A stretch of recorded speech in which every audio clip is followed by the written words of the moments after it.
नमस्कार साथियों।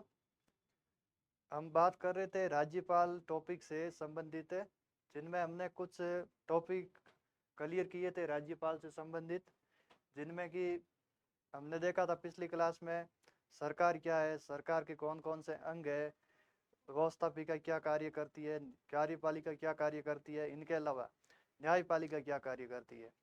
अब अपना अगला टॉपिक राज्यपाल से संबंधित है, जिसमें राज्यपाल के कुछ 4-5 चीजों के बारे में हमने डिस्कशन किया था। सबसे पहले हमने देखा था कि राज्यपाल जो पद है उसका उल्लेख भारतीय संविधान के किस आर्टिकल और किस भाग के अंतर्गत किया गया है। उसके बाद में हमने देखा था कि राज्यपाल का पद क्या है। फिर हमने देखी थी राज्यपाल की जो योग्यता है बनने के लिए वो कौन कौन सी है। इनके अलावा जो राज्यपाल पद है उसकी शर्तें कौन कौन सी है। फिर हमने देखा था राज्यपाल की नियुक्ति कौन करता है, और उसके बाद में हमने देखा था कि राज्यपाल को शपथ कौन दिलाता है। अभी आगे हम 3-4 और टॉपिक डिस्कशन करेंगे, जिनमें पहला है सबसे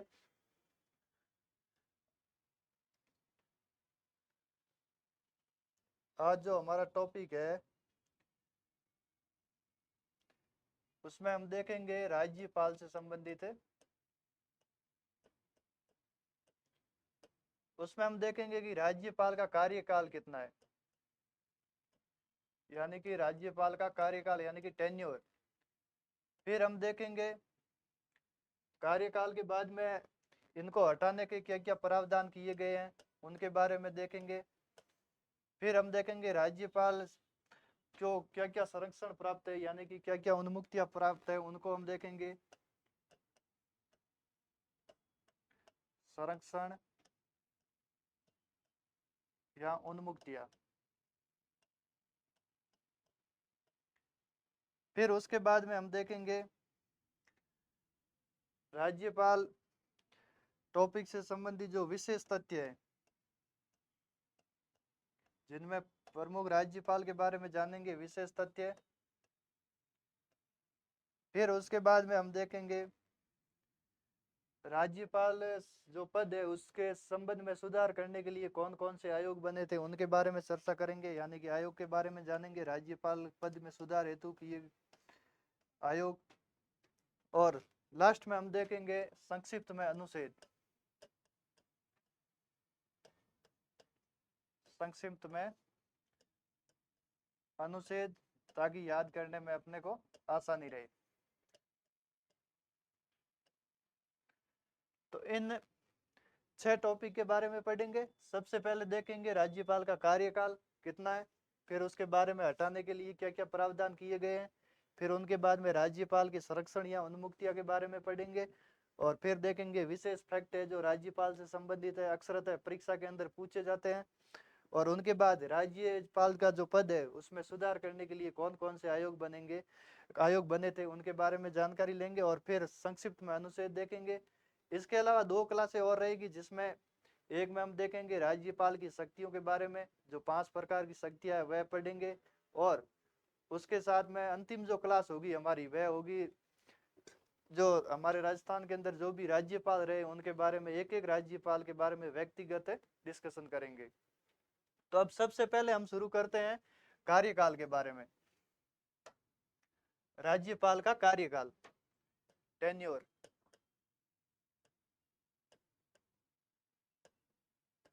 कार्यकाल, कार्यकाल राज्यपाल के कार्यकाल का उल्लेख भारतीय संविधान के आर्टिकल 156 के अंतर्गत है। आर्टिकल 156, आर्टिकल 156 के अंतर्गत भारतीय संविधान के अंतर्गत जो राज्यपाल है उनका कार्यकाल का उल्लेख किया गया है। आर्टिकल 156 के अंतर्गत ये लिखा हुआ है कि राज्यपाल का कार्यकाल राष्ट्रपति के प्रसाद पर्यंत होगा। किसके प्रसाद पर्यंत होगा? तो राष्ट्रपति के प्रसाद पर्यंत, राष्ट्रपति के प्रसाद पर्यंत होगा।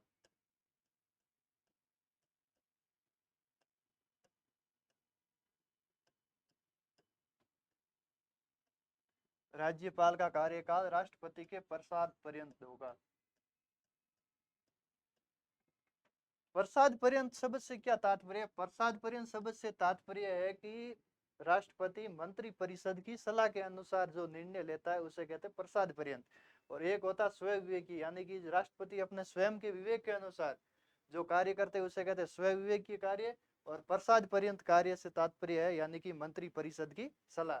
यानी कि राज्यपाल का कार्यकाल कितना होगा, तो राष्ट्रपति के प्रसाद पर्यंत होगा। यानी कि इससे तात्पर्य है कि राज्यपाल का जो कार्यकाल है वह कैबिनेट मंत्री परिषद तय करेगी केंद्र सरकार की।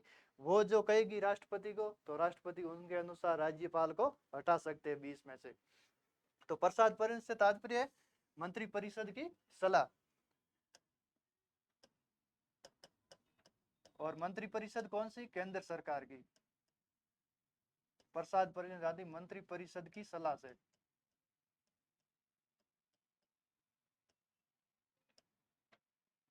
तो राज्यपाल का कार्यकाल क्या रहेगा, आर्टिकल 156 ये कहता है कि राज्यपाल राष्ट्रपति के प्रसाद पर्यंत पद धारण करेंगे। ये तो बात हो गई एक।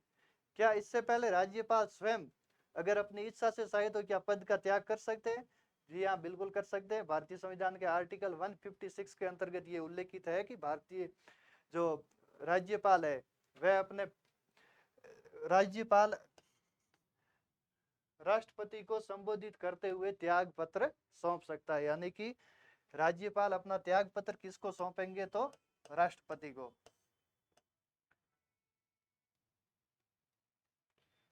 त्याग पत्र किनको देंगे या इस्तीफा किनको देंगे, तो राष्ट्रपति को देंगे और राष्ट्रपति को ही संबोधित करेंगे।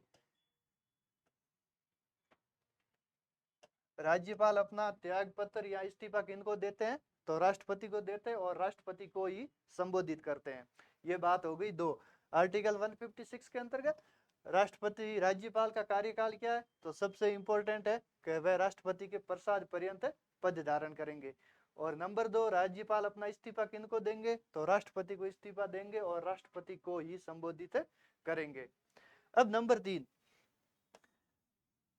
आर्टिकल 156 में यह भी उल्लेखित है कि राज्यपाल का सामान्यतः कार्यकाल 5 वर्ष के लिए होता है। तो राज्यपाल का सामान्यतः कार्यकाल कितना है, 5 वर्ष। 5 वर्ष कार्यकाल। आर्टिकल 156(1) में क्या लिखा है कि राष्ट्रपति के प्रसाद पर्यंत पद धारण करेंगे। लेकिन आर्टिकल 156(3) में यह उल्लिखित है कि उनका कार्यकाल सामान्यतः 5 वर्ष रहेगा, लेकिन वरीयता किनको दी जाएगी, राष्ट्रपति के प्रसाद पर्यंत। यानी कि राष्ट्रपति चाहते हैं तो इनको 5 वर्ष से पहले भी कार्यकाल से हटा सकते हैं। तो सामान्यतः कार्यकाल कितना है, 5 वर्ष।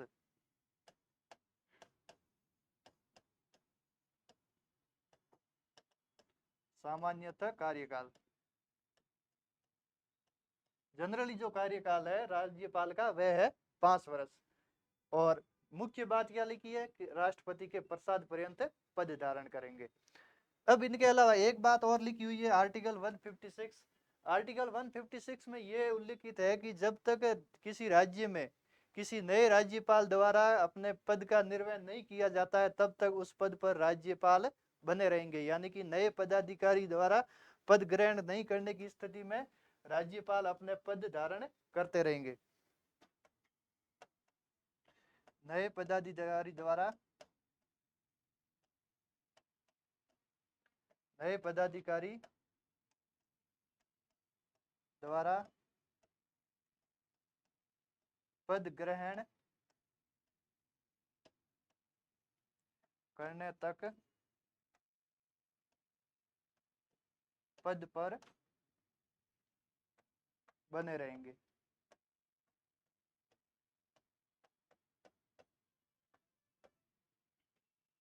ये बात हो गई। कार्यकाल किस आर्टिकल में उल्लेखित है, तो भारतीय संविधान के आर्टिकल 156 के अंदर उल्लेखित है। और वहां पर पहली बात लिखी हुई है कि राष्ट्रपति के प्रसाद पर्यंत पद धारण करेंगे। और राष्ट्रपति के प्रसाद पर्यंत का तात्पर्य मंत्री परिषद जब तक कहेगा तब तक पद धारण करेंगे। फिर नंबर 2 पे राज्यपाल अपना त्याग पत्र किनको सौंपता है, तो आर्टिकल 156 के तहत राज्यपाल अपना त्याग पत्र राष्ट्रपति को सौंपता है और राष्ट्रपति को ही संबोधित करता है। इनके अलावा आर्टिकल 156 के अंतर्गत राज्यपाल के जो कार्यकाल का उल्लेख किया गया है वह किया गया है 5 वर्ष इनका सामान्यतः कार्यकाल होता है। और आर्टिकल 156 के अंदर यह भी उल्लेखित है कि नए पदाधिकारी द्वारा जब तक अपने पद का ग्रहण नहीं किया जाता है, तब तक पुराने राज्यपाल वहीं पर पद धारण करते रहेंगे। तो ये चार चीजें आर्टिकल 156 के अंतर्गत, कार्यकाल के अंतर्गत राष्ट्रपति के प्रसाद पर्यंत पद धारण करेंगे। इनके अलावा त्याग पत्र वे राष्ट्रपति को सौंपेंगे, 5 वर्ष कार्यकाल होगा और सामान्यतः कार्यकाल है जो कि उनका, और नए पदाधिकारी द्वारा पद ग्रहण करने तक पद पर बने रहेंगे। अब देखते हैं हटाने के लिए क्या क्या प्रावधान किए गए हैं राज्यपाल को हटाने के लिए।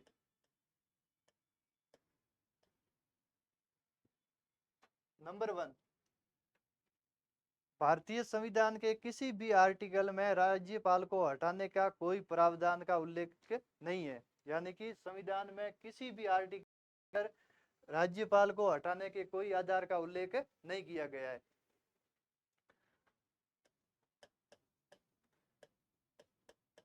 राज्यपाल को हटाने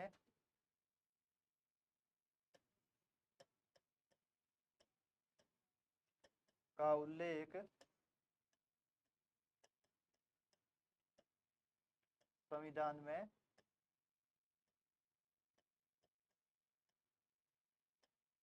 नहीं है।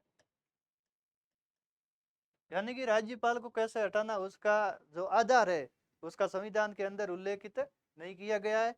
लेकिन एक आयोग बना था, हमने पिछली बार नियुक्ति के संदर्भ में एक आयोग देखा था, सरकारी आयोग, वर्ष 1983 के अंदर इंदिरा गांधी सरकार द्वारा केंद्र राज्य संबंधों में सुधार हेतु एक आयोग बनाया गया था जिसे हम कहते हैं सरकारी आयोग, जिनके अध्यक्ष थे रणजीत सिंह सरकारिया। 1987 में उन्होंने अपनी रिपोर्ट दी। इस आयोग के 2 सदस्य थे, वी शिवारमण और MR सेन। इस आयोग ने कहा था कि राज्यपाल को यथासंभव अपना कार्यकाल पूरा करने देना चाहिए। यानी कि किसने कहा था, तो एक आयोग था जिसका नाम है सरकारिया आयोग।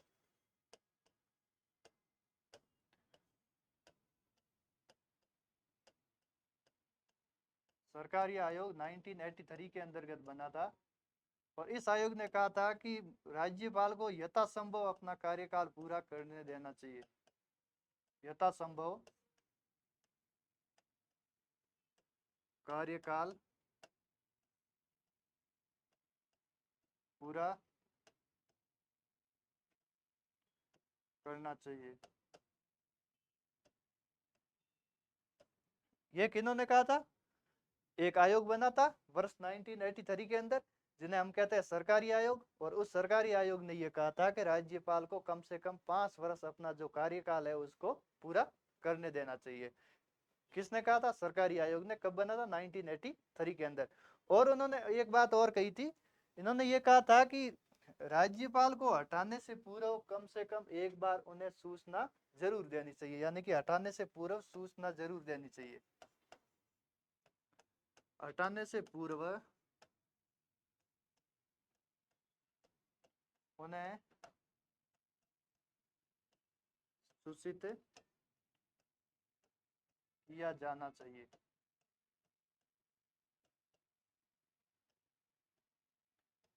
तो सरकारी आयोग ने राज्यपाल को हटाने के संदर्भ में 2 बात की थी। उन्होंने कहा था कि राज्यपाल को कम से कम 5 वर्ष का कार्यकाल पूर्ण कर देना चाहिए, और इनके अलावा जब राज्यपाल को आप हटा रहे हो तो कम से कम एक बार इनको सूचित तो कीजिए। कहीं राज्यपाल गए कार्यक्रम का उद्घाटन करने के लिए, पीछे से फोन आया कि आप राज्यपाल नहीं है, तो ये सब चीजें सही नहीं है। इसलिए एक बार हटाने से पूर्व कम से कम उन्हें एक बार सूचित जरूर करना चाहिए।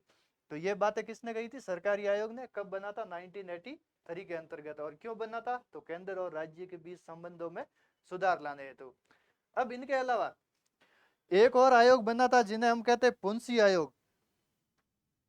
दूसरा जो आयोग है पुंसी आयोग, और ये पुंसी आयोग कब बना था, 2007 के अंदर बना था। 2010 में इसने अपनी रिपोर्ट दी थी। इस आयोग के अध्यक्ष थे मदन मोहन पुंसी। अध्यक्ष थे मदन मोहन पुंसी।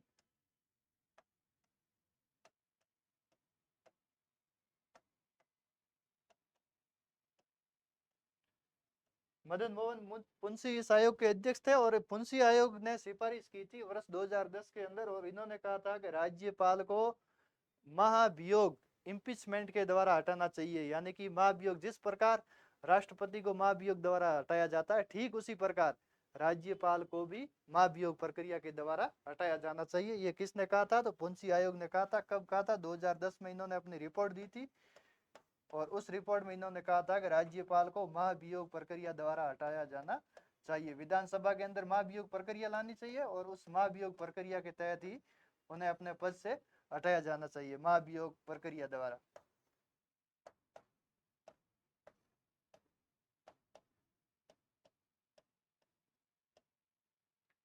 तो हटाने के लिए, हटाने का उल्लेख भारतीय संविधान में नहीं है, राज्यपाल को हटाने का उल्लेख संविधान में नहीं है।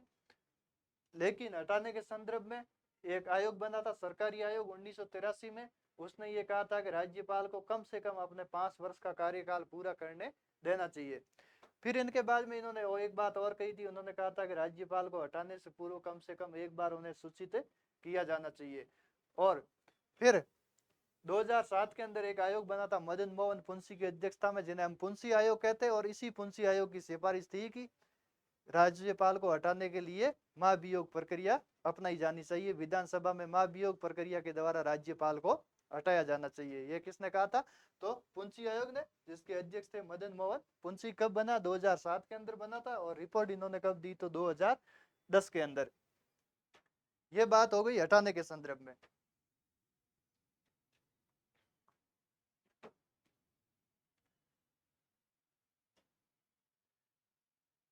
अब नेक्स्ट हम बात लेते हैं कि राज्यपाल को कौन कौन से संरक्षण या उन्मुक्तियां प्राप्त है, उनके बारे में चर्चा करते हैं।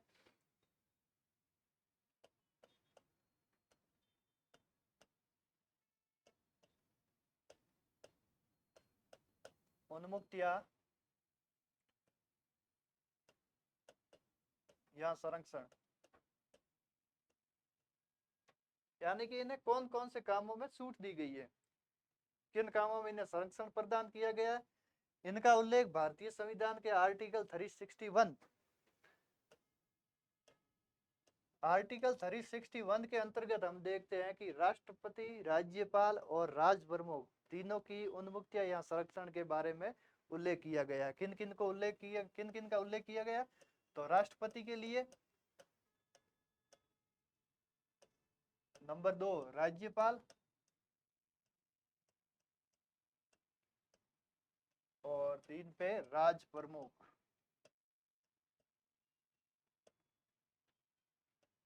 पिछली क्लास में हमने देखा था कि राज प्रमुख शब्द वर्ष 1956 में 7वें संविधान संशोधन के द्वारा हटा दिया गया था। लेकिन आर्टिकल 361 के अंतर्गत आज भी राज प्रमुख शब्द का उल्लेख है, और इसे हटा कब दिया गया था? 1956 में 7वें संशोधन द्वारा। पहले राजस्थान के अंदर राज्यपाल को राज प्रमुख कहते थे, लेकिन 7वें संशोधन के द्वारा राज प्रमुख शब्द हटा दिया और राज्यपाल पद सर्जित किया गया। लेकिन आर्टिकल 361 के अंतर्गत आज भी राज प्रमुख शब्द का उल्लेख है। तो आर्टिकल 361 किन किन को संरक्षण प्रदान करता है? राष्ट्रपति को, राज्यपाल को, और नंबर 3 पे राज प्रमुख को।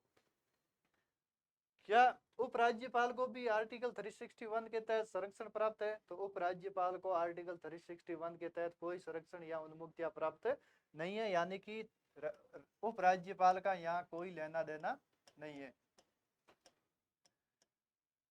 उपराज्यपाल को संरक्षण प्राप्त नहीं है। आर्टिकल 361 के तहत उपराज्यपाल को संरक्षण प्राप्त नहीं है। केवल किनको प्राप्त है? राष्ट्रपति को है, राज्यपाल को है, और राज प्रमुख को है। अब कौन कौन से संरक्षण प्राप्त है? उनमें 3 संरक्षण टोटल प्राप्त है। उनमें हम पहला देखते हैं, आर्टिकल 36(1) के अंतर्गत राज्यपाल पद के दौरान जो भी अपने कृत्य करता है, यानी कि पद के दौरान अपने जो शक्तियों का प्रयोग करता है, उसके लिए न्यायालय के प्रति जवाबदेही नहीं होगा। आर्टिकल 361 के अंतर्गत राज्यपाल द्वारा पदावधि के दौरान किए गए कृत्य हेतु, ड्यूरिंग द टेन्योर, पदावधि के दौरान किए अपने कृत्य हेतु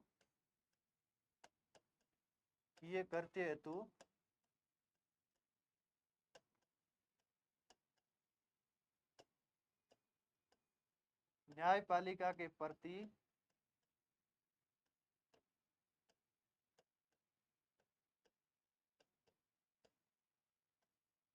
जवाबदेही नहीं होगा।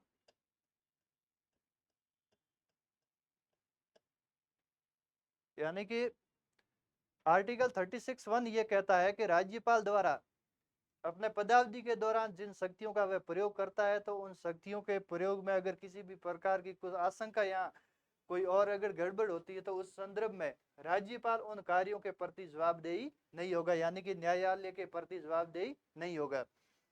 अब नंबर 2 पे इनको जो उन्मुक्तियां प्राप्त है वो है कि कार्यकाल के दौरान न्यायालय उसकी गिरफ्तारी व कारावास हेतु नोटिस जारी नहीं कर सकता है। पदावधि के दौरान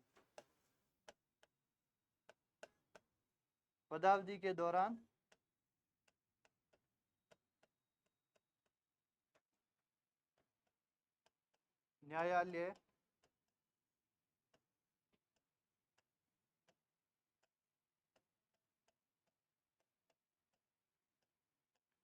उनकी गिरफ्तारी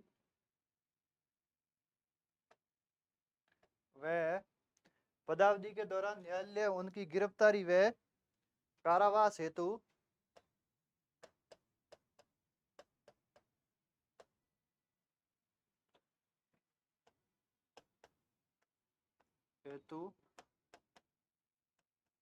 नोटिस जारी नहीं कर सकता है।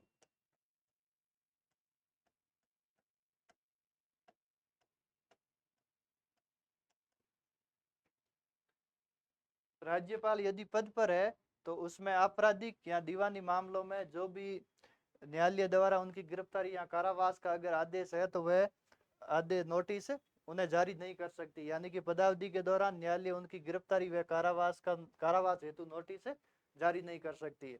नंबर 3 पे हम देखते हैं कि किसी भी प्रकार की सिविल कार्यवाही आरंभ करने से पूर्व राज्यपाल को 2 माह पूर्व सूचित करना होगा। सिविल कार्यवाही की स्थिति में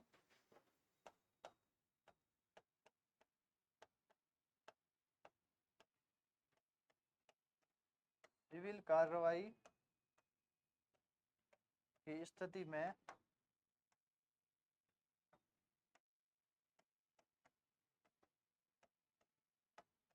2 माह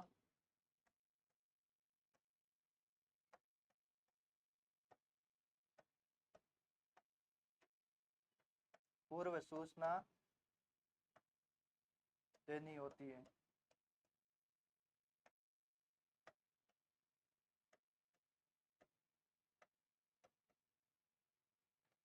अगर सिविल कार्यवाही से संबंधित कोई मामला है तो राज्यपाल को इस संदर्भ में 2 माह पहले सूचना दी जाती है और 2 माह पूर्व सूचना देने के बाद में ही सिविल कार्यवाही प्रारंभ होती है। तो सबसे पहले उन्मुक्तियां या संरक्षण किस आर्टिकल के तहत दी गई है, तो आर्टिकल 361 के अंतर्गत दी गई है। किन किन को दी गई है, तो राष्ट्रपति को दी गई है, राज्यपाल को दी गई है, इनके अलावा राज प्रमुख को दी गई है।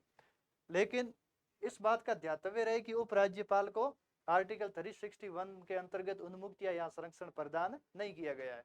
अब कौन कौन से उन्मुक्तियां संरक्षण है, तो पदावधि के दौरान किए गए कृत्य हेतु न्यायपालिका के प्रति वह जवाबदेही नहीं होगा, नंबर 1।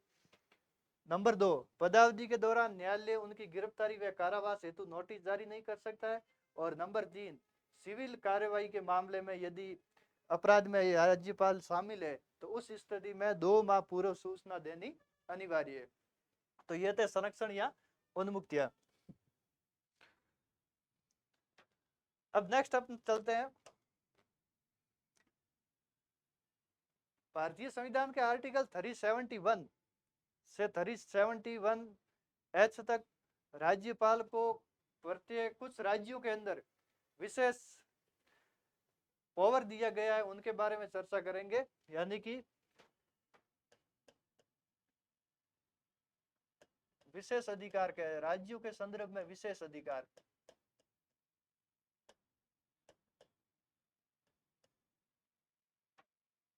विशेषाधिकार राज्यों के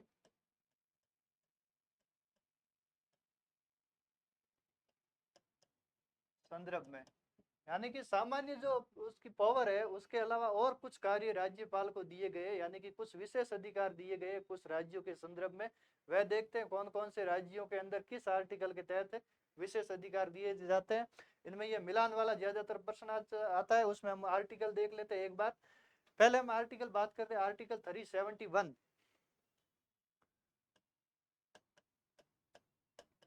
आर्टिकल और यहाँ स्टेट,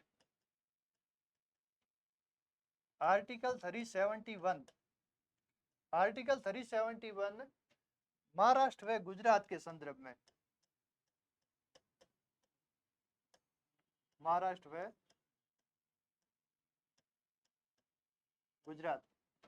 आर्टिकल 371 के तहत महाराष्ट्र का जो विदर्भ इलाका इसमें और गुजरात के सौराष्ट्र इलाके के विकास हेतु राज्यपाल को विशेष शक्तियां प्रदान की गई है। यानी कि आर्टिकल 371 किससे संबंधित है, तो महाराष्ट्र व गुजरात से। मिलान वाले आते हैं ज्यादातर सवाल। अब आर्टिकल 371 ए, इसके तहत नागालैंड के अंदर, किस स्टेट में, नागालैंड में विशेष अधिकार प्रदान किया गया। फिर हम बात करते हैं 371 बी, इनमें असम के अंतर्गत, असम राज्य के अंदर विशेष अधिकार दिए गए। फिर 371 सी, इनमें हम देखते हैं मणिपुर के अंतर्गत। फिर हम देखते हैं 371 डी, तो इसमें आंध्र प्रदेश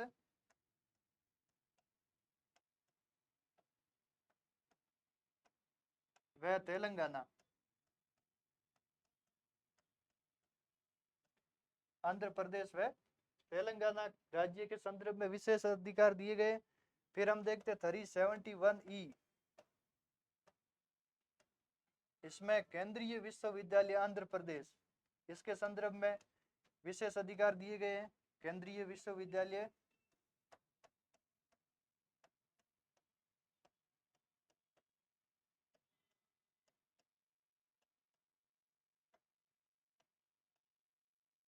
आंध्र प्रदेश। फिर इनके अलावा हम देखते हैं 371 एफ, जो सिक्किम के संदर्भ में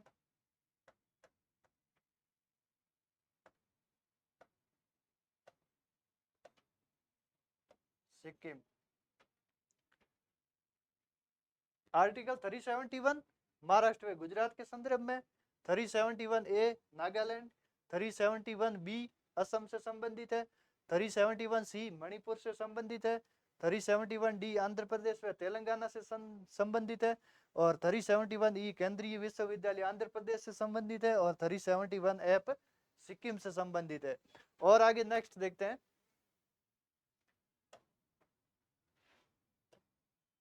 371 जी, ये है मिजोरम से संबंधित, मिजोरम। 371 जी किससे संबंधित है, मिजोरम से। फिर देखते हैं 371 एच, ये संबंधित है अरुणाचल प्रदेश से, अरुणाचल प्रदेश से। फिर सबसे लास्ट में जो है वह 371 आई, ये है गोवा से संबंधित। और अंतिम है अपना 371 जे, 371 जे संबंधित है कर्नाटक से, यानी कि कर्नाटक हैदराबाद क्षेत्र से, कर्नाटक हैदराबाद क्षेत्र के विकास से संबंधित।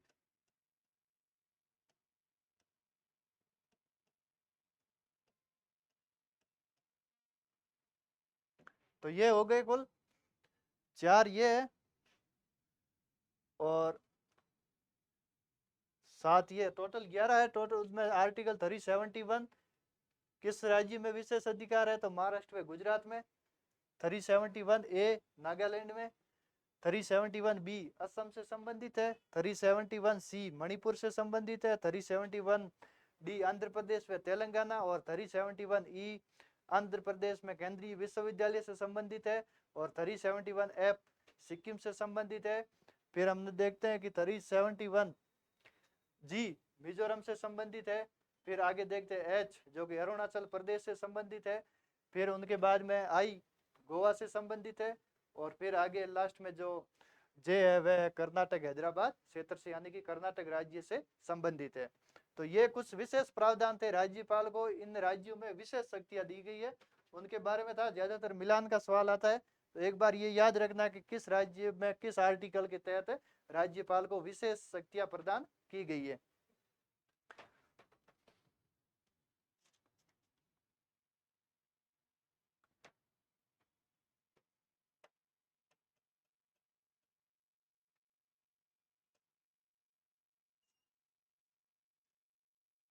अब हमने कार्यकाल देख लिया, हटाने का प्रावधान देख लिया, फिर उनके बाद में उन्मुक्ति या संरक्षण वह देख लिए।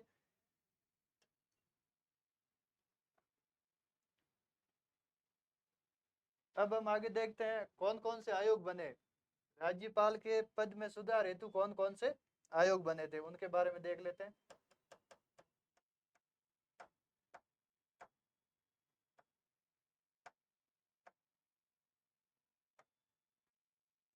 आयोग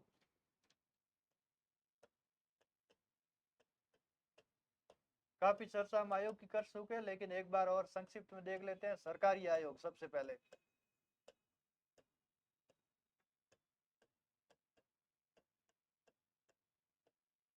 सरकारी आयोग कब बना था? 1983 के अंतर्गत बना था।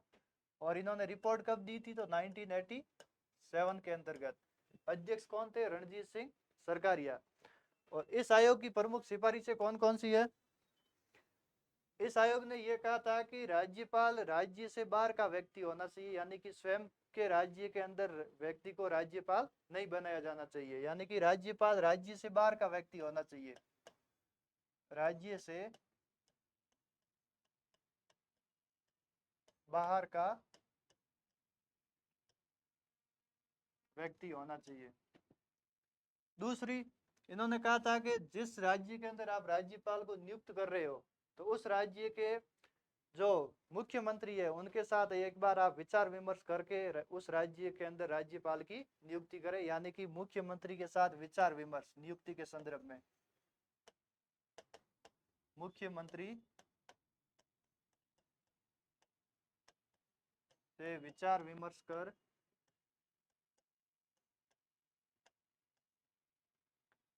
राज्यपाल की नियुक्ति करना।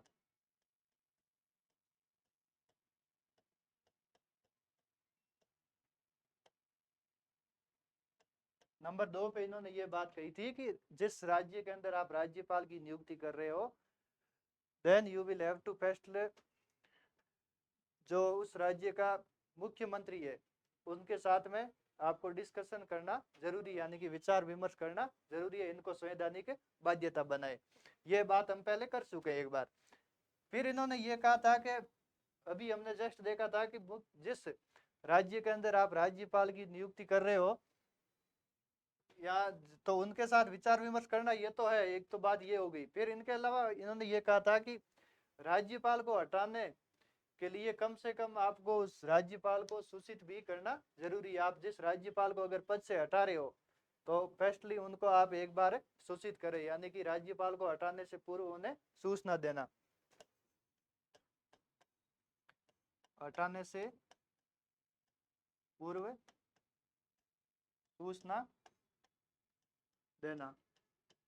और अंत में इन्होंने एक बात और कही थी कि राज्यपाल को कम से कम अपना कार्यकाल पूरा करने का मौका देना चाहिए, यानी कि यथासंभव कार्यकाल पूर्ण कर देना चाहिए,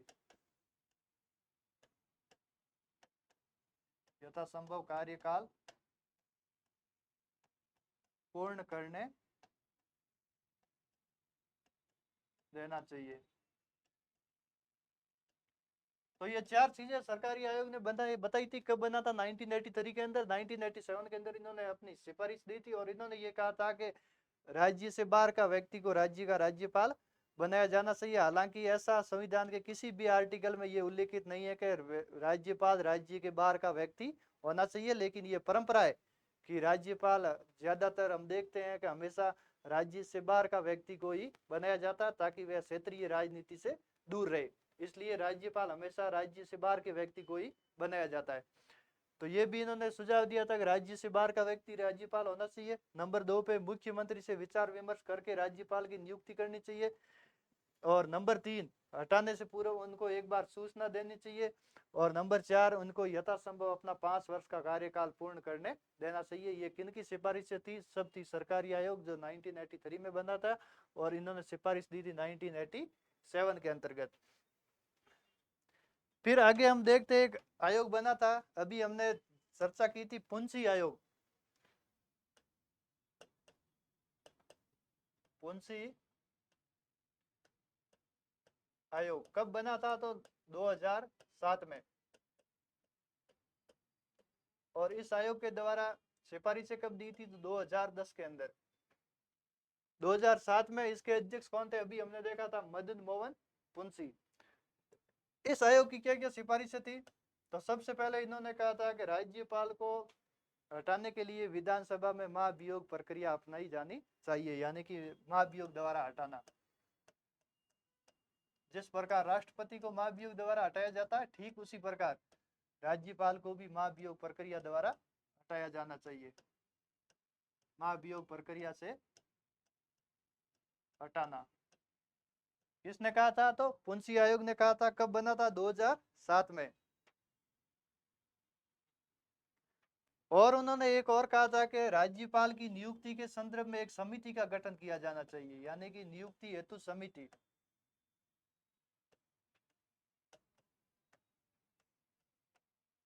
एक समिति का गठन किया जाना चाहिए और उस समिति की सिफारिश पर ही प्रत्येक राज्य के अंदर राज्यपाल की नियुक्ति करनी चाहिए। नियुक्ति हेतु समिति का गठन। और नंबर 3 पे इन्होंने जो बात कही थी वह कही थी कि हमने देखा था आर्टिकल 156 के अंतर्गत हमने सबसे पहले लाइन लिखी थी कि राज्यपाल राष्ट्रपति के प्रसाद पर्यंत पद धारण करेगा, यानी कि इसमें जो प्रसाद पर्यंत शब्द है उसको हटाने के लिए पुंसी आयोग ने कहा था कि प्रसाद पर्यंत शब्द हटाया जाना चाहिए।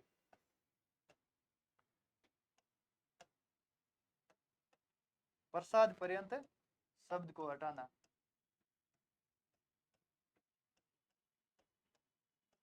तो ये 3 चीजें इंपॉर्टेंट थी जो पुंसी आयोग के द्वारा कही गई थी। सबसे पहले राज्यपाल को हटाने के लिए महाभियोग प्रक्रिया अपनाई जानी चाहिए। नंबर 2, नियुक्ति हेतु एक समिति का गठन करना चाहिए, उस समिति की सिफारिश के आधार पर ही नियुक्ति की जानी चाहिए। और नंबर 3, इन्होंने कहा था कि जो राज्यपाल का जो कार्यकाल है वो राष्ट्रपति के प्रसाद पर्यंत है, उसमें ये प्रसाद पर्यंत शब्द को हटाया जाना चाहिए। तो ये 3 सिफारिशें किन की थी? पुंसी आयोग की। कब बना था? 2007 में। और रिपोर्ट कब दी? 2010 में। अध्यक्ष कौन थे? तो मदन मोहन पुंसी। कौन थे अध्यक्ष? मदन मोहन पुंसी।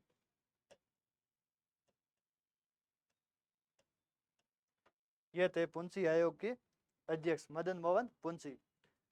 अब नेक्स्ट और देखते हैं। 1966 के अंतर्गत प्रथम प्रशासनिक सुधार आयोग बना था, फर्स्ट एआरसी।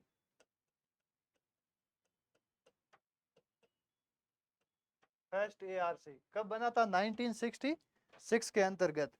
और इन्होंने ये सिफारिश दी थी कि गैर राजनीतिक व्यक्ति को राज्यपाल नियुक्त किया जाना चाहिए, यानी कि ऐसे व्यक्ति को राज्यपाल बनाना जिनका वर्तमान राजनीति से कोई ताल्लुक नहीं है। गैर राजनीतिक व्यक्ति को राज्यपाल नियुक्त करना। किसने कहा था? प्रथम प्रशासनिक सुधार आयोग। कब बना था? 1966 के अंतर्गत। और इन्होंने कहा था गैर राजनीतिक व्यक्ति को राज्यपाल नियुक्त करना।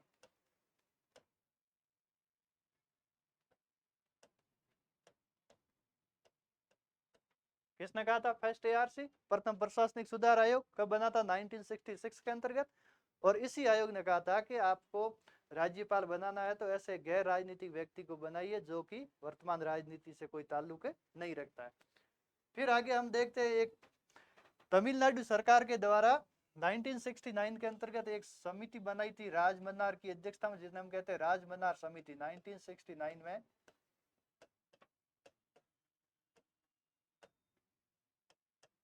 राजमन्नार समिति। और ये किसके द्वारा बनाई गई थी? तो ये बनाई थी तमिलनाडु सरकार के द्वारा, तत्कालीन तमिलनाडु सरकार के द्वारा बनाई गई थी। 1969 के अंदर राजमन्नार समिति बनाई गई थी और इस समिति ने सिफारिश की थी कि जो राज्यपाल का पद है इसे समाप्त कर देना चाहिए, यानी कि राज्यपाल पद को समाप्त करना। इस समिति की सिफारिश क्या थी? राज्यपाल पद को समाप्त करना। यह किसने कहा था? तो 1969 के अंतर्गत एक समिति बनी थी जिन्हें हम कहते हैं राजमन्नार समिति। किसके द्वारा बनाई गई थी? तो तमिलनाडु सरकार के द्वारा बनाई गई थी और इन्होंने कहा था कि राज्यपाल पद को ही समाप्त कर देना चाहिए। अब आगे 1970 के अंतर्गत जम्मू कश्मीर की सरकार के द्वारा एक समिति बनाई गई थी जिसे हम कहते हैं सहाय समिति, यानी कि भगवान शाही की अध्यक्षता में एक समिति बनी थी जिसे हम कहते हैं सहाय समिति। सहाय समिति। और ये किन के द्वारा बनाई गई थी? जम्मू एंड कश्मीर की सरकार के द्वारा बनाई गई थी और उन्होंने ये कहा था कि राज्यपाल पद को समाप्त तो नहीं करना चाहिए, लेकिन राज्यपाल के द्वारा प्रत्येक 15 दिवस के अंदर केंद्र सरकार को सूचना या रिपोर्ट देनी अनिवार्य है, यानी कि राज्यपाल द्वारा 15 दिन में केंद्र सरकार को रिपोर्ट देना। राज्य से संबंधित जो रिपोर्ट है उनको 15 दिवस के भीतर में एक रिपोर्ट केंद्र सरकार को सौंपना राज्य के बारे में केंद्र सरकार को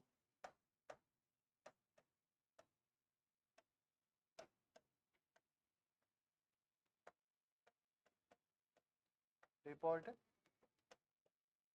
देना। तो ये कहा था। शाही समिति किसकी अध्यक्षता में? भगवान शाही की अध्यक्षता में ये समिति बनी थी। किसने बनाई थी? जम्मू कश्मीर सरकार की। और इन्होंने कहा था कि 15 दिन में केंद्र सरकार को एक रिपोर्ट देना राज्यपाल के लिए अनिवार्य किया जाए। फिर उसके बाद में वर्ष 2000 के अंतर्गत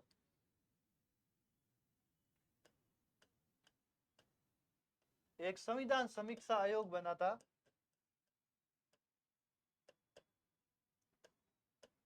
संविधान समीक्षा आयोग।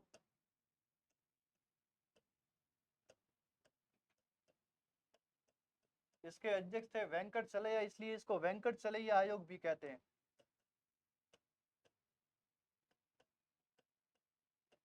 वेंकट चलैया आयोग कब बना था? 2000 के अंदर।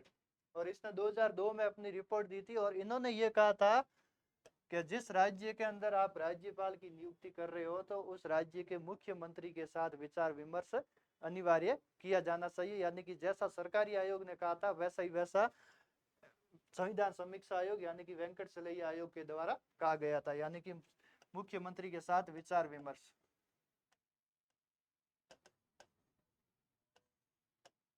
मुख्यमंत्री के साथ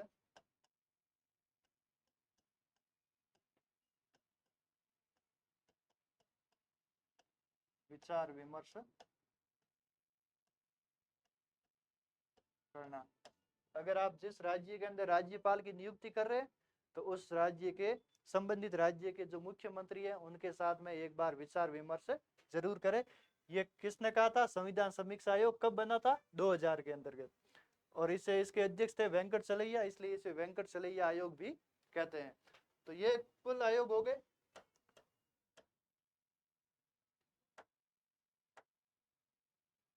सबसे पहले आयोग हमने देखा सरकारी आयोग 1983 में बना, जिसने 4 सिफारिशें दी थी। राज्य से बाहर का व्यक्ति होना चाहिए, मुख्यमंत्री से विचार विमर्श करके राज्यपाल की नियुक्ति करनी चाहिए, हटाने से पूर्व राज्यपाल को एक बार सूचना देनी चाहिए और इनके अलावा राज्यपाल को यथासंभव अपना 5 वर्ष का कार्यकाल पूर्ण करने देना चाहिए। फिर आगे हम देखते हैं एक मदन मोहन पुंसी की अध्यक्षता में वर्ष 2007 के अंदर एक आयोग बना था जिसे हम पुंसी आयोग कहते हैं। इसने 2010 में अपनी रिपोर्ट दी थी और इन्होंने कहा था कि राज्यपाल को महाभियोग प्रक्रिया के द्वारा हटाया जाना चाहिए और नियुक्ति हेतु एक समिति का गठन करना चाहिए। उस समिति की सिफारिश के आधार पर संबंधित राज्य के अंदर राज्यपाल को नियुक्त किया जाए। और फिर इन्होंने कहा था कि जो आर्टिकल 156 के अंतर्गत उल्लेखित है कि राष्ट्रपति के प्रसाद पर्यंत राज्यपाल पद धारण करेगा, तो उसमें राज्यपाल के लिए जो प्रसाद पर्यंत शब्द उल्लेखित किया गया उनको हटाना चाहिए। फिर बाद में हम देखते हैं कि एक 1966 के अंतर्गत फर्स्ट एआरसी प्रथम प्रशासनिक सुधार आयोग बना था, और उस आयोग ने कहा था कि गैर राजनीतिक व्यक्ति को राज्यपाल नियुक्त करना चाहिए, यानी कि ऐसा व्यक्ति जिसका वर्तमान राजनीति से कोई ताल्लुक नहीं है, ऐसे व्यक्ति को राज्यपाल नियुक्त करना चाहिए। फिर 1969 के अंतर्गत तमिलनाडु सरकार के द्वारा राजमन्नार समिति का गठन किया गया, और उन्होंने कहा था कि राज्यपाल पद को ही समाप्त कर देना चाहिए। फिर बाद में 1970 के अंतर्गत जम्मू कश्मीर सरकार के द्वारा भगवान शाही की अध्यक्षता में एक समिति का गठन किया गया था, और उस समिति ने यह कहा था कि राज्यपाल को कम से कम 15 दिन में केंद्र सरकार को एक रिपोर्ट भेजनी चाहिए। और लास्ट में हमने बात की थी, एक आयोग बना था जिसका नाम है संविधान समीक्षा आयोग, वेंकट चलैया की अध्यक्षता में। और इस आयोग ने यह कहा था कि जिस राज्य के अंदर आप राज्यपाल की नियुक्ति कर रहे हो, तो उस राज्य के मुख्यमंत्री के साथ विचार विमर्श करके संबंधित राज्य में राज्यपाल की नियुक्ति करनी चाहिए।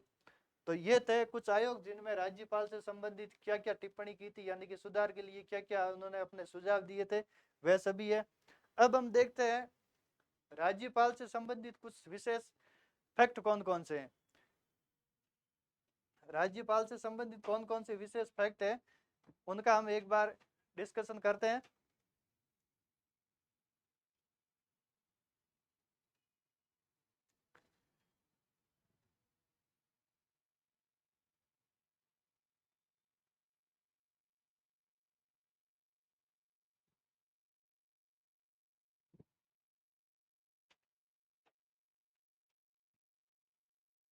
विशेष तथ्य,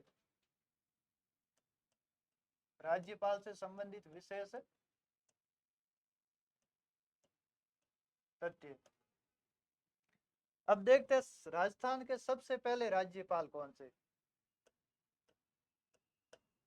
पहले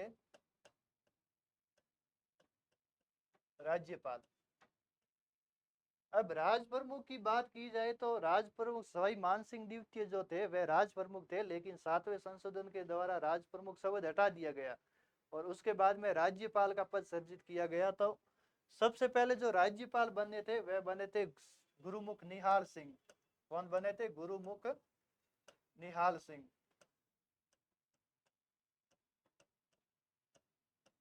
गुरुमुख निहाल सिंह ये सबसे पहले राज्यपाल थे। अब वर्तमान में राज्यपाल कौन है? तो वर्तमान में हरिभाऊ कृष्ण राव बागड़े।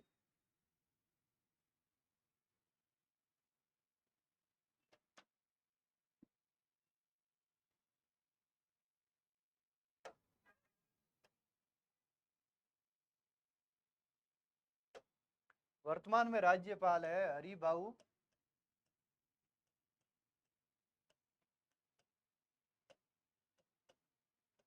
कृष्ण राव बागड़े। और ये है कहाँ के? तो ये है महाराष्ट्र के। कहाँ के हैं? महाराष्ट्र। ये पहले महाराष्ट्र विधानसभा के अंदर विधानसभा अध्यक्ष भी रह चुके वर्ष 2014 से 2019 तक। 2014 से 2019 तक विधानसभा अध्यक्ष रह चुके महाराष्ट्र में। विधानसभा अध्यक्ष कौन रह चुके हैं? तो हरिभाऊ कृष्ण राव बागड़े। और जो वर्तमान में राजस्थान के राज्यपाल है, हाल ही में इनकी नियुक्ति की गई है, जुलाई एंडिंग के अंदर इन्होंने राज्यपाल का पद ग्रहण किया था। अब आगे और अगर डाटा देखा जाए तो हम ये देखते हैं कि ऐसे कौन से राज्यपाल है जिनका पद पर रहते हुए निधन हुआ था, यानी कि पद पर रहते हुए निधन।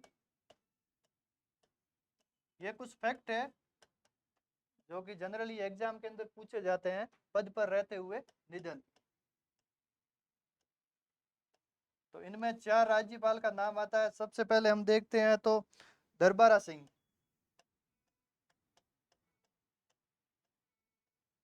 दरबारा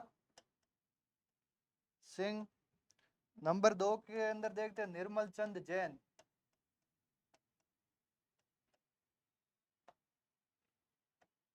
निर्मल चंद जैन।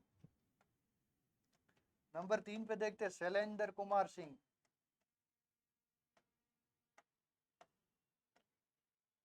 शैलेंद्र कुमार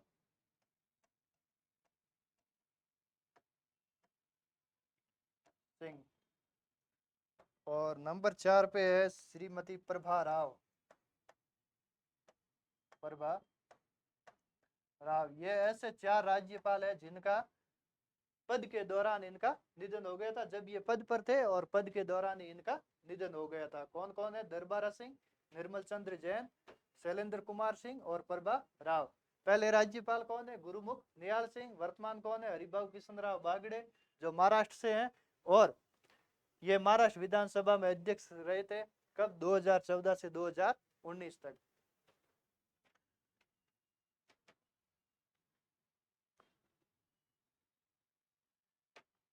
अब नेक्स्ट देखते हैं। हमें ये ज्ञात है कि राजस्थान के अंदर 4 बार राष्ट्रपति शासन लगा था। तो राष्ट्रपति शासन के दौरान कौन कौन से राज्यपाल रहे थे उनके बारे में एक बार देख लेते हैं। सबसे पहले 1967 के अंतर्गत राष्ट्रपति शासन लगा था। राष्ट्रपति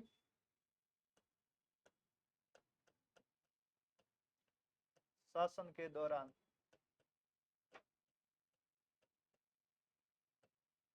1967 के अंतर्गत जो राष्ट्रपति शासन लगा था, उस समय राजस्थान के जो राज्यपाल थे वह थे डॉक्टर संपूर्णानंद और सरदार हुकुम सिंह। डॉक्टर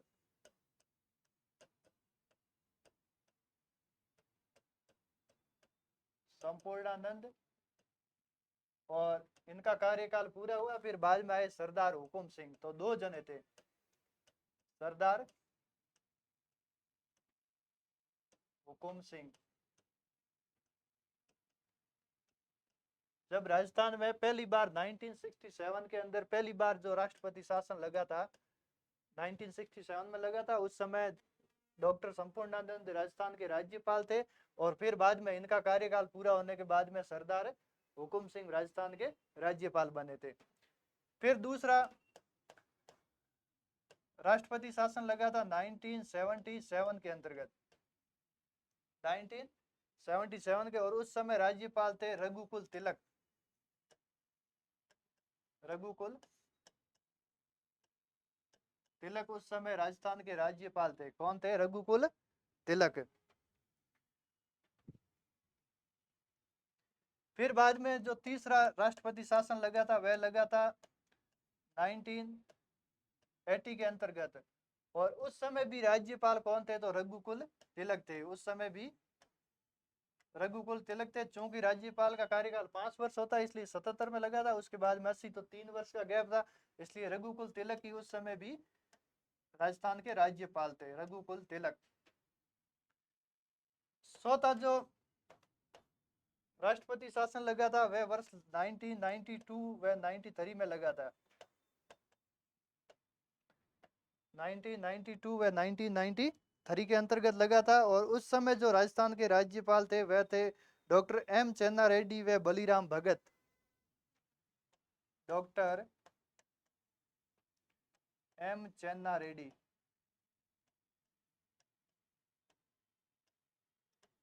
ये थे। इनको इनके हटने के बाद में डॉक्टर बलीराम भगत।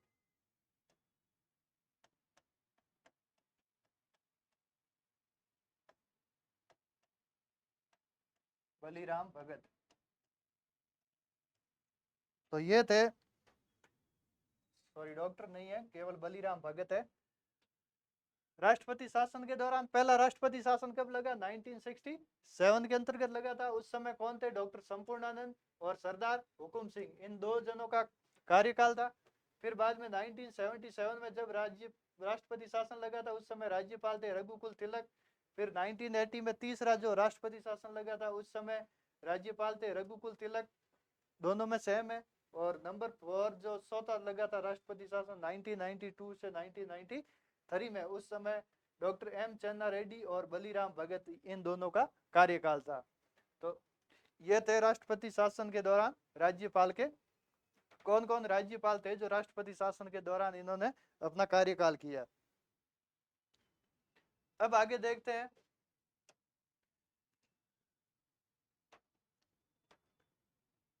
हम जानते हैं कि 1975 में इंदिरा गांधी की सरकार थी, तब राष्ट्रीय आपातकाल लगा था, और राष्ट्रीय आपातकाल के दौरान जो अपने राजस्थान के राज्यपाल थे वह थे सरदार जोगेंद्र सिंह। 1975 राष्ट्रीय आपातकाल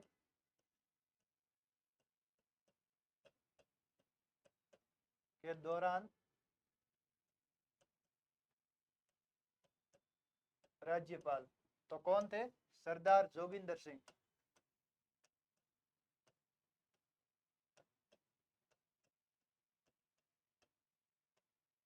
सरदार जोगिंदर सिंह। कब थे राष्ट्रीय आपातकाल? 1975 के अंतर्गत राष्ट्रीय आपातकाल लगा था। उस समय राजस्थान के राज्यपाल थे सरदार जोगिंदर सिंह।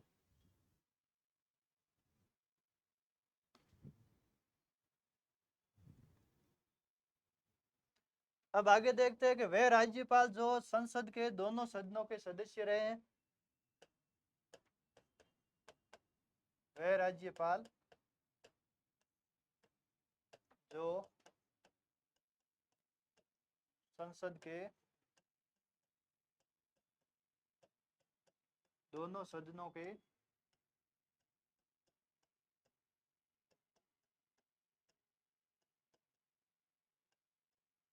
सदस्य रहे। कौन कौन से ऐसे राज्यपाल है जो संसद के दोनों सदनों के सदस्य रहे? उनमें पहले हम नाम देखते हैं। कलराज मिश्र,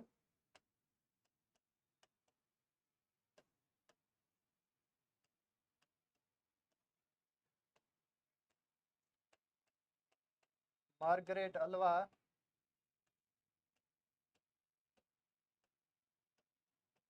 और फिर आगे नंबर 3 पे देखते हैं सरदार जोगिंदर सिंह।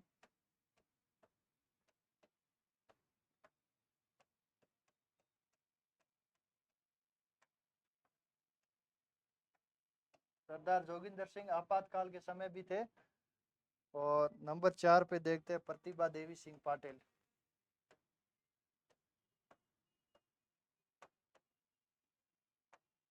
प्रतिभा देवी सिंह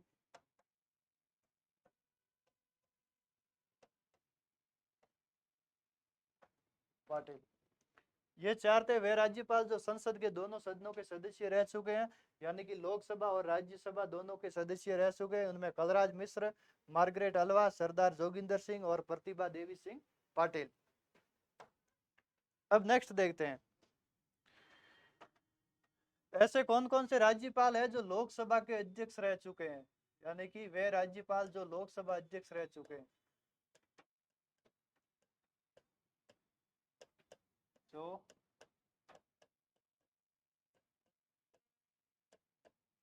लोकसभा अध्यक्ष रहे,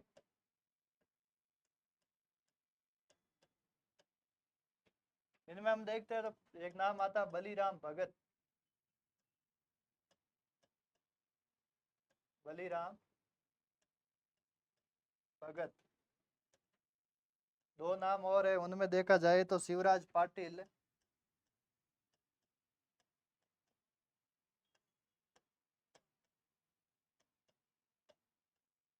और सरदार हुकुम सिंह।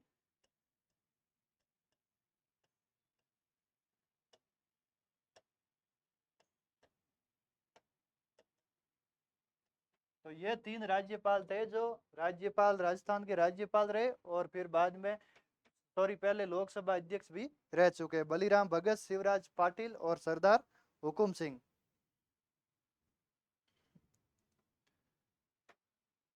अब लोकसभा अध्यक्ष के अलावा ऐसे कौन कौन से राज्यपाल थे जो विधानसभा अध्यक्ष भी रहे हैं?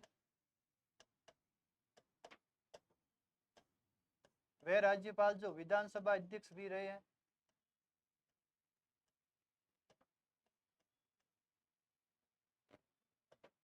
वे राज्यपाल जो विधानसभा अध्यक्ष रहे, उनमें अगर देखा जाए तो गुरुमुख निहाल सिंह,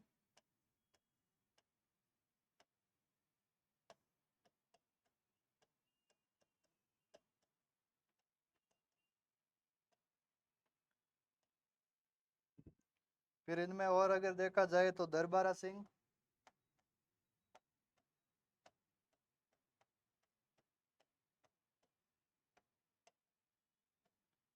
और फिर अगर देखा जाए तो धनिक लाल मंडल,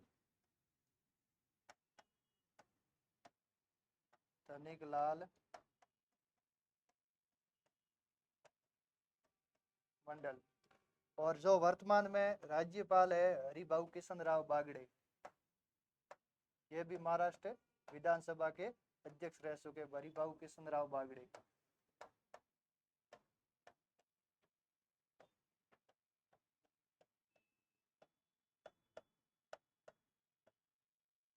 तो ये चार नाम थे, सरदार गुरुमुख निहाल सिंह, श्री दरबारा सिंह, धनिक लाल मंडल और हरिभाऊ किशन राव बागड़े।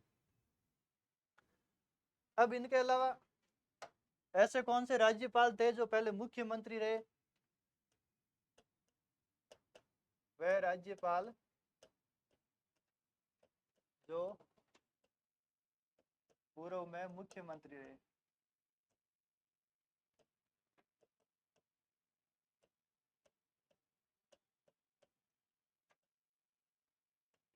कौन कौन से ऐसे राज्यपाल थे जो पूर्व में मुख्यमंत्री रहे? एक कल्याण सिंह, यूपी के मुख्यमंत्री रहे। एम चन्ना रेड्डी,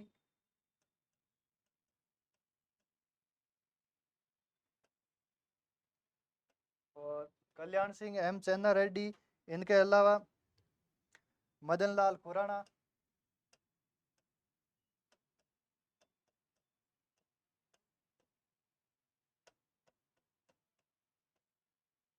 और नंबर 4 पे वसंत दादा पाटिल, ये महाराष्ट्र के मुख्यमंत्री रह चुके वसंत दादा पाटिल। तो ये चार राज्यपाल थे जो पहले मुख्यमंत्री रह चुके हैं, कल्याण सिंह, एम चन्ना रेड्डी, मदन लाल खुराना और वसंत दादा पाटिल। इनके अलावा संपूर्णानंद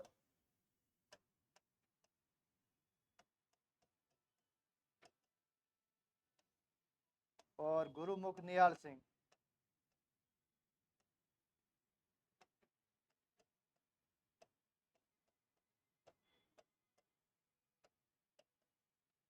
ये 6 व्यक्ति है जो राजस्थान के राज्यपाल के साथ साथ पहले मुख्यमंत्री भी रह चुके हैं। अब देखते हैं सर्वाधिक समय तक किनका कार्यकाल रहा था। सर्वाधिक समय तक कार्यकाल, तो वह रहा था सरदार गुरुमुख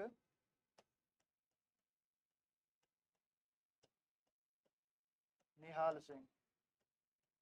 इनका कार्यकाल सर्वाधिक रहा था, सबसे ज्यादा कार्यकाल इनका रहा था।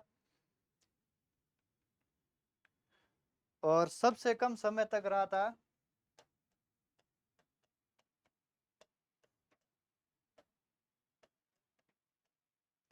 सबसे कम समय तक कार्यकाल वह रहा था टीवी राजशेखर का।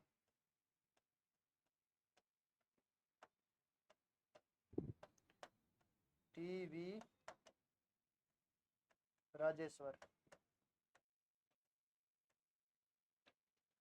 तो ये थे सर्वाधिक समय तक कार्यकाल सरदार गुरुमुख निहाल सिंह, सबसे कम समय तक कार्यकाल रहा था टीवी राजेश्वर का। फिर हम आगे देखते हैं कि कौन कौन सी महिलाएं है वो राजस्थान में राज्यपाल रह चुकी है, यानी कि महिला राज्यपाल।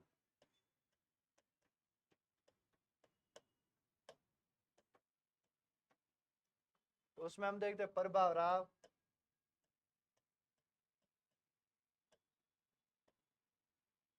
तीन महिला अभी तक रह चुकी, प्रभा राव, प्रतिभा पाटिल,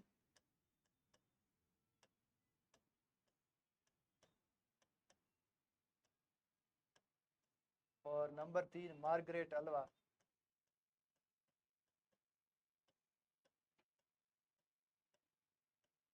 ये 3 महिला राजस्थान में राज्यपाल के पद को सुशोभित इन्होंने किया है, प्रभा राव, प्रतिभा पाटिल और मार्गरेट अल्वा।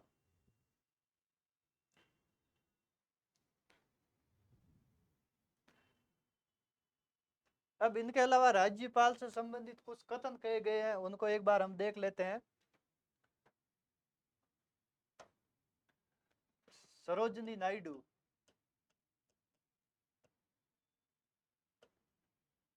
सरोजनी नायडू ने कहा था कि राज्यपाल सोने के पिंजरे में कैद चिड़िया है।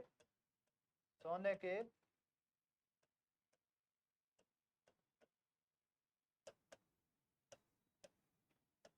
पिंजरे में कैद चिड़िया है, यानी कि राज्यपाल सोने के पिंजरे में कैद एक चिड़िया है। ये किन्होंने कहा था? सरोजनी नायडू के द्वारा कहा गया था। इनके अलावा विजय लक्ष्मी पंडित, विजय लक्ष्मी पंडित इन्होंने राज्यपाल को वेतन का आकर्षण कहा था। वेतन का आकर्षण किसने कहा था? विजय लक्ष्मी पंडित ने। सरोजनी नायडू ने क्या कहा था? सोने के पिंजरे में कैद चिड़िया है। फिर आगे हम देखते हैं पट्टाभी सीतारमैया।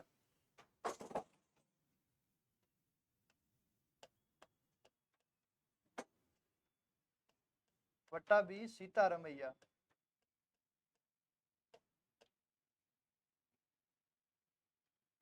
पट्टाभी सीतारमैया इन्होंने कहा था अतिथि सत्कार करने वाला। राज्यपाल का कोई कार्य नहीं है, वह केवल अतिथियों का सत्कार करता है, यानी कि अतिथि सत्कार करने वाला।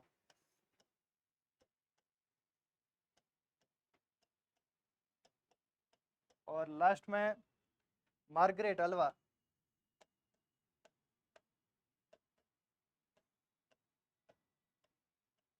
मार्गरेट अल्वा ने कहा था कि राज्यपाल का कोई पद नहीं है, ये केवल सर दर्द है।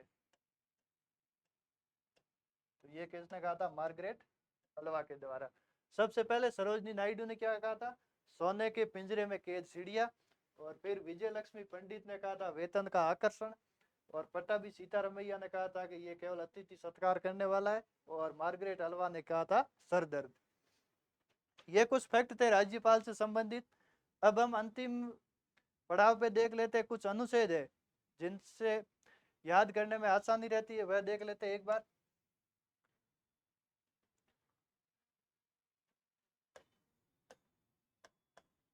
आर्टिकल, अब हमने देखा था सबसे पहले आर्टिकल 153। आर्टिकल 153 के अंतर्गत राज्यपाल पद का उल्लेख है। राज्यपाल पद का उल्लेख किस आर्टिकल में? तो आर्टिकल 153 में। 154, 154 में यह उल्लेखित है कि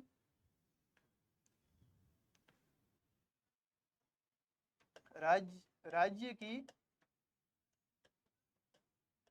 कार्यपालिका शक्ति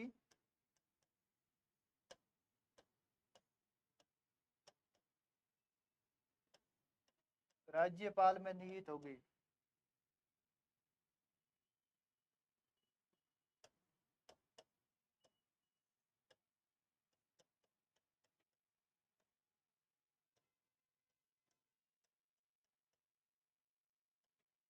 आर्टिकल 153 राज्यपाल पद का उल्लेख है। वहीं पर आर्टिकल 154 में यह उल्लेखित है कि राज्य की कार्यपालिका शक्ति राज्यपाल में निहित होगी। आर्टिकल 155 जिसमें हमने देखा था नियुक्ति के बारे में प्रावधान किया गया है। आर्टिकल 156 में हमने देखा था कार्यकाल का उल्लेख है।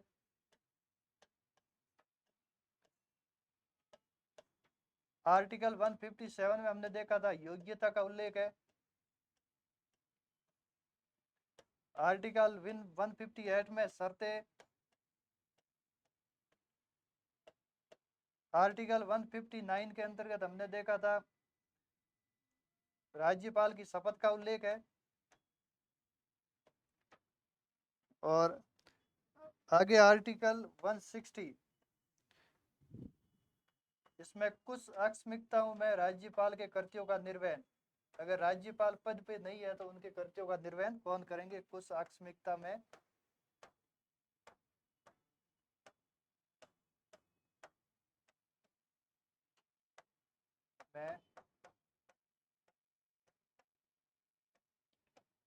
राज्यपाल के कर्तव्यों का निर्वहन।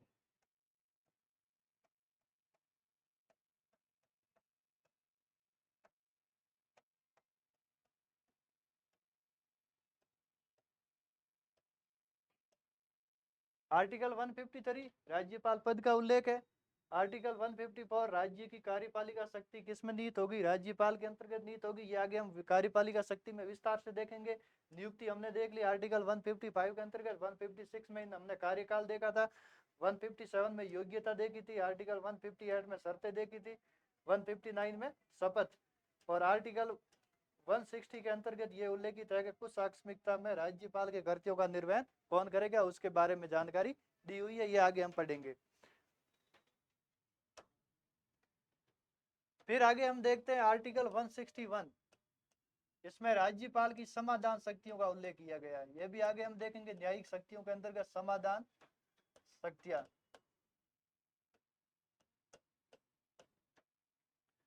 फिर आगे हम देखते हैं आर्टिकल 162, जिसमें राज्यपाल की कार्यपालिका शक्ति का विस्तार।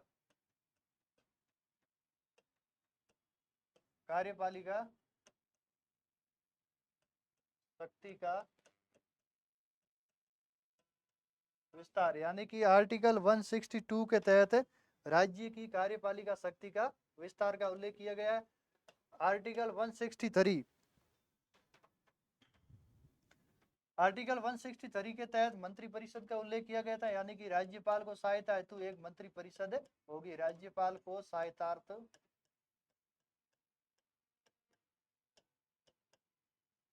राज्यपाल को सहायता मंत्री परिषद। यह आर्टिकल 163 में जो आगे मुख्यमंत्री टॉपिक पढ़ेंगे मंत्री परिषद, उसमें हम विस्तार से देखेंगे। फिर आर्टिकल 166 में राज्य की सरकार के कार्य का संचालन। राज्य की सरकार के कार्य का संचालन, यानी कि सारे कार्य राज्यपाल के नाम से राज्यपाल के नाम से किए जाएंगे। राज्य की सरकार के कार्य का संचालन।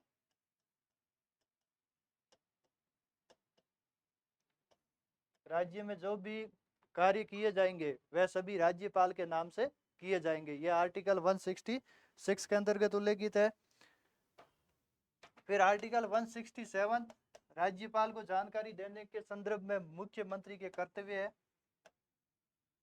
मुख्यमंत्री के कर्तव्य, ये भी आगे हम देखेंगे विस्तार से।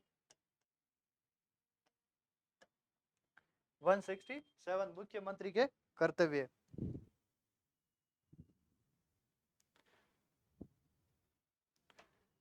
फिर आर्टिकल 174 राज्य विधानमंडल के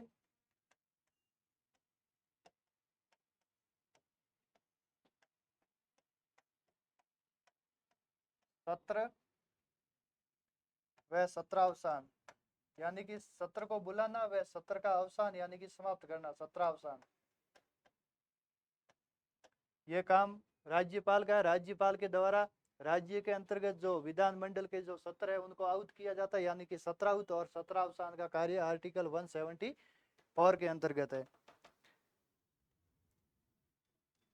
फिर आर्टिकल 175, आर्टिकल 175 के तहत राज्यपाल विधानमंडल के दोनों सत्रों को संबोधित कर सकता है और उन्हें संदेश भेज सकता है, यानी कि सत्र को संबोधित करना।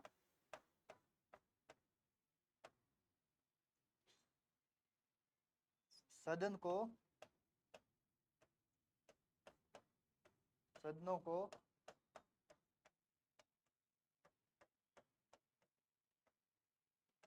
संबोधित करना व संदेश देने का अधिकार।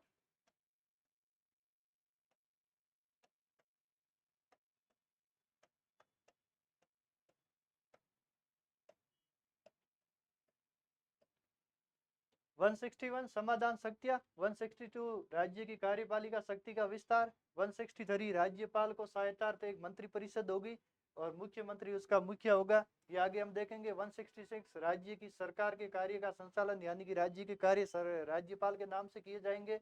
आर्टिकल 167 में राज्यपाल के प्रति मुख्यमंत्री के कर्तव्य। 174 में राज्य विधानमंडल के 17 आउट व 17 अवसान करना, ये भी राज्यपाल का कार्य है। और इनके अलावा 175 में सदनों को संबोधित करना व संदेश भेजने का अधिकार। अब आगे देखते हैं।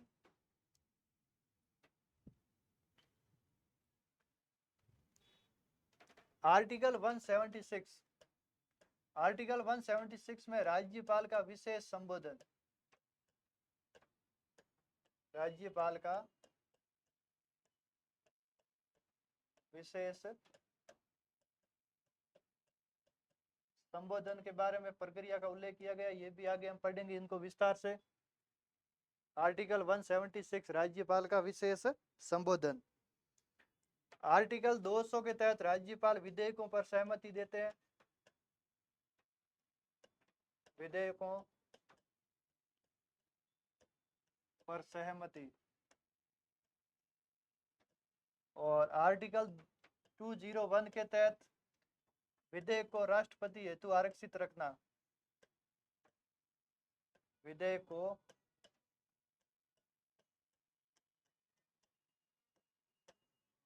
राष्ट्रपति हेतु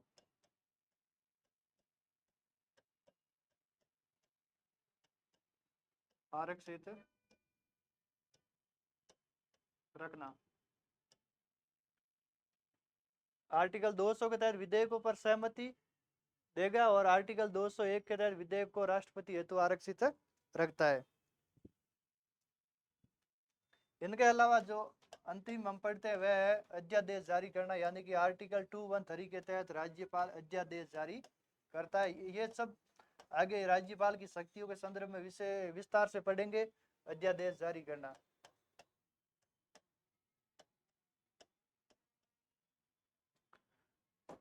तो ये थे आर्टिकल 176 राज्यपाल का विशेष संबोधन। आर्टिकल 200 जिसके अंतर्गत विधेयकों पर वह सहमति देता है। आर्टिकल 201 विधेयकों को राष्ट्रपति हेतु आरक्षित रखता है और आर्टिकल 213 अध्यादेश जारी करता है। ये सब आगे हम विधायी शक्तियों के अंदर विस्तार से देखेंगे। एक बार संक्षिप्त के लिए ये अनुच्छेद देखे थे हमने। सबसे पहले 153 राज्यपाल पद का उल्लेख। 154 राज्य की कार्यपालिका शक्ति राज्यपाल में निहित होगी। आर्टिकल 155 में नियुक्ति है, 56 के अंदर कार्यकाल है, 57 में योग्यता है, 58 में शर्तें, 59 में शपथ और 160 में कुछ आकस्मिकता में राज्यपाल के कर्तव्यों का निर्वहन। 161 में समाधान शक्तियां है, 162 में कार्यपालिका राज्य की कार्यपालिका शक्ति का विस्तार है, 163 में राज्यपाल को सहायतार्थ एक मंत्री परिषद होगी, 166 में राज्य की सरकार के कार्य का संचालन, 167 में मुख्यमंत्री के राज्यपाल के प्रति कर्तव्य, 174 में राज्य विधानमंडल के 17 अवसान व 17 करना और आर्टिकल 175 के तहत सदनों को संबोधित करना व संदेश देने का अधिकार।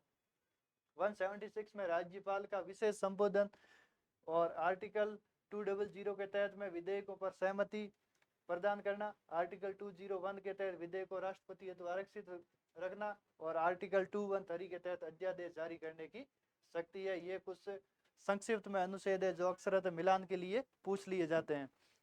अब आगे जो क्लास है उनमें हम देखेंगे राज्यपाल की शक्तियां, राज्यपाल की शक्तियां 5 मोटे भागों में विभाजित है।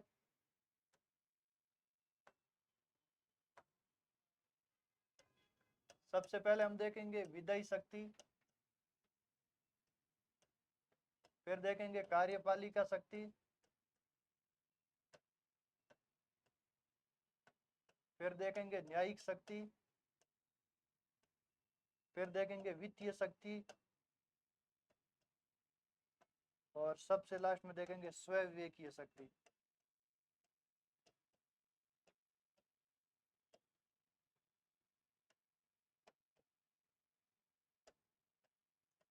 इन 5 शक्तियों के बारे में पढ़ेंगे। और फिर एक क्लास और होगी जिनमें हम देखेंगे राजस्थान के प्रमुख राज्यपाल, राजस्थान के प्रमुख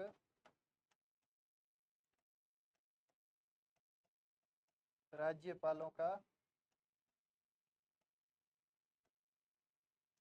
व्यक्तिगत परिचय।